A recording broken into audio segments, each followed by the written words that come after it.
Это родильное отделение с поистине санаторными условиями. Современное оборудование, мягкие удобные лежанки в стойлах, массажные щетки. То есть за счет этого и делается массаж животным, чистится, выскребается лишний навоз и все остальное, и повышается надой.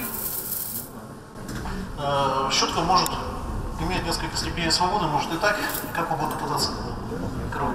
Оно и понятно. Контингент здесь будет жить особый и требующий повышенного комфорта. Буренки, находящиеся в декрете, роженицы и телята. У местных операторов теперь не работа, мечта. Весь процесс максимально автоматизирован. Даже кормлением малышей будет заниматься специализированная станция. Телятнице останется лишь задать программу для каждого питомца. Норму молока и сухих кормов, температуру питания. Теленок сам будет есть по необходимости. Кроме того, будет здесь и свой банк молозива. Молозиво, которое мы собираем, мы замораживаем, чтобы был банк молозива для тоже эффективной выпеки телят и получения хороших здоровых животных.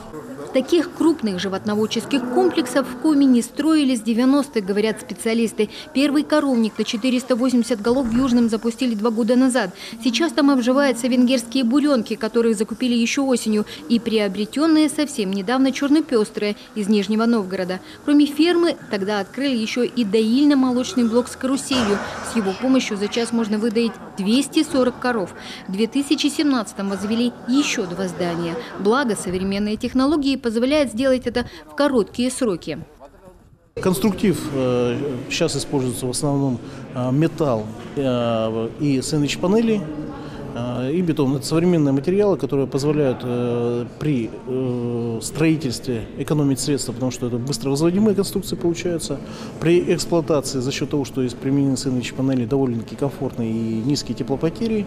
Ну и сам срок эксплуатации металлических зданий, сооружений при нормально функционирующем, будем говорить, климате и все остальном, он довольно-таки длительный. То есть это порядка 50 лет можно спокойно эксплуатировать.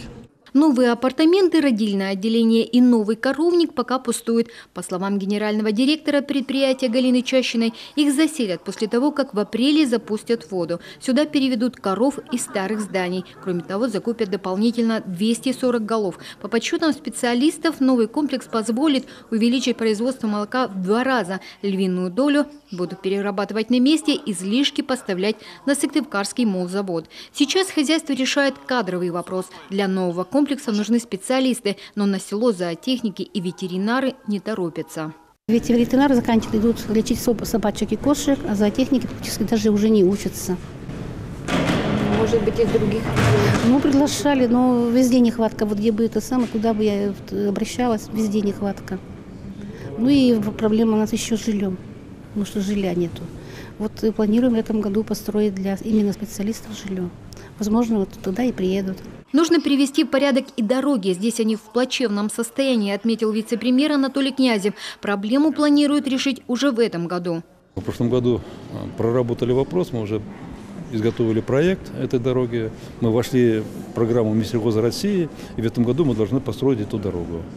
Это от развилки дороги к Прокопьевке вот до этого места, до забора комплекса. Впрочем, агрогородок будет расширяться и дальше. В планах построить еще 2 больших телятника. Елена Кононова, Олег Юшков, телеканал Юрган.